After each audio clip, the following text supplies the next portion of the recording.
diutarakan Pintu.co. Pengadilan Tata Usaha Negara Banda Aceh memutuskan tidak menerima gugatan mantan Direktur Utama Perusahaan Daerah PT Pema Ali Mulia Gusdin terhadap mantan PJ Gubernur Aceh Bustami Hamzah. Putusan itu dibacakan dalam sidang akhir gugatan pada Rabu 2 Oktober 2024. Dalam putusannya menyatakan gugatan penggugat tidak diterima, menghukum penggugat membayar biaya perkara sejumlah Rp379.500.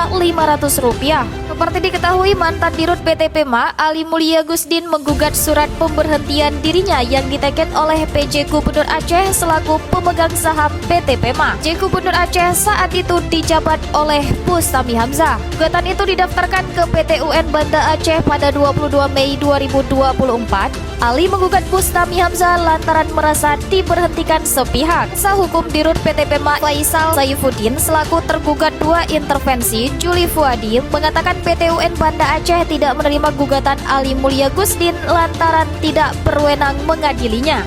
Mau tahu berita terupdate tentang Aceh? Baca berita selengkapnya di pinto.co.